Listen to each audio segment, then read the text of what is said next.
Owner of the New England Patriots, Bob Kraft, has been criminally charged in a prostitution sting in Florida today. Trace Gallagher has details on what happened. Trace? And Tucker, 77-year-old Robert Kraft is accused of paying for sexual acts at a day spa in Jupiter, Florida, 90 miles north of Miami. That spa and 9 others around the state have now been shut down following a months-long human trafficking investigation showing that numerous women were involved in, quote, sexual servitude. Though it's critical to point out Bob Kraft is not accused of being involved in human trafficking. But police say they do have video of Kraft and others receiving the sexual acts and that he's been to the spa at least twice. A spokesperson for the New England Patriots says, quote, "We categorically deny that Mr. Kraft engaged in any illegal activity. Because it is a judicial matter, we will not be commenting further." The NFL also said it is monitoring the investigation. And earlier, President Trump said this. Watch. Well, it's very sad. I was very surprised to see it. He's proclaimed his innocence totally, but I'm very surprised to see it. Bob Kraft's wife of 45 years died of ovarian cancer in 2011. He reportedly is now dating a 39-year-old woman. Kraft is facing misdemeanor charges that normally do not carry jail time. Tucker. Trace Gallagher, thank you. Well, not everybody buys the official story of what happened to Bob Kraft. In the newsroom of Barstool Sports today, its founder Dave Portnoy stood on a water cooler to deliver a rousing speech in Mr. Kraft's defense. He joins us now on our show to tell us what he meant by that. Dave, thanks a lot for joining us. So you don't buy the official account of this at all? Well, I mean, I may buy it. He's categorically denied it, as we just saw. I just think it's unfortunate the way that he's making headlines and the police named his name. The story really is about the sex trafficking, if that's what's going on. Bob Kraft walking into a day spa for a massage, to me, is not a story, and something that I'm guessing I roughly guess 70 to 80% of males do. I have been in a massage parlor. I don't think it's a crime the way they're talking about it. They're dragging this guy's name through like he committed some heinous act.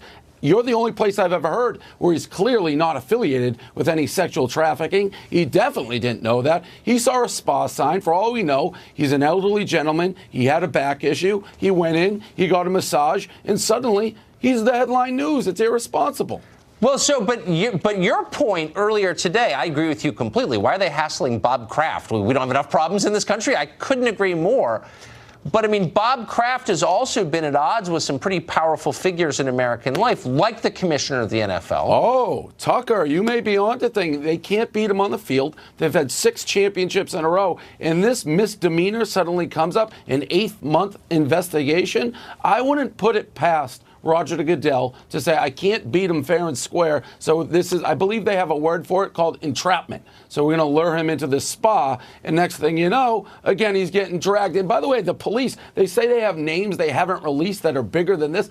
Well, what kind of Mickey Mouse organization is this? You're picking and choosing how and when you release it. This is a misdemeanor that is legal in Las Vegas. And anybody who's casting a stone here really has got to look in the mirror. Any vice, whether it's drugs, gambling, anything, there's people on the other end of it. So that the whole thing makes me sick that they're tarnishing his name on, again, a day spa. The other side of it, the sex trafficking, that's the story. That's a heinous act. They should investigate that. But what's Bob Kraft have to do with that? No, nothing. But by conflating his name with the term sex trafficking, human trafficking. Even soliciting prostitution. Like, right. When I heard that, I figured he was walking down the street, knocking on windows. He went into a day spa. That's a day spa. How do we know that he didn't just think he was getting a massage, which is what it says it is? So you are, I would say, a professional dot connector. You don't take things at face value. You take 3 steps back and you say, how does this connect to other things? Do you think, A, this is an attempt to stop the forward momentum of the New England Patriots, which seem unstoppable, and B, is likely to succeed in doing that? Well, here's where he's screwed up, and Roger Goodell has screwed up multiple times. Every time he tries to take the Patriots down, we use it as bulletin board material.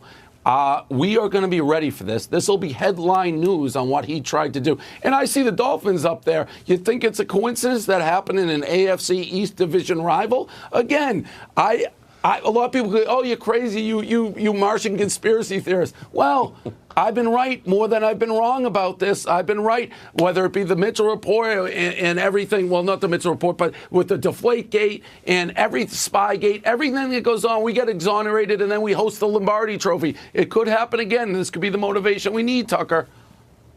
Would it be smart to hire Colin Kaepernick to kind of change the narrative here? I saw somebody say that. You know what? It would change the narrative, but I don't know that it would help or hurt. I don't know. That's a whole different discussion for a different day. We still have the best quarterback. We're still going for the most wins of all time. I can't say what our slogan is on these networks, but I'll say we're coming for 7. COMING for 7. That's what we're going to be next year. But it may be a play on words the way we do it. How's that? It might be. It might be, given that it's Barstool Sports. I will say this, as we often note on this show, it's the people who think for themselves, and there aren't many who see things clearly, and you are in that tiny percentage of Americans who thinks for himself. Dave Portnoy, great to see you. I mean it. Thanks. Always a pleasure. Always a pleasure.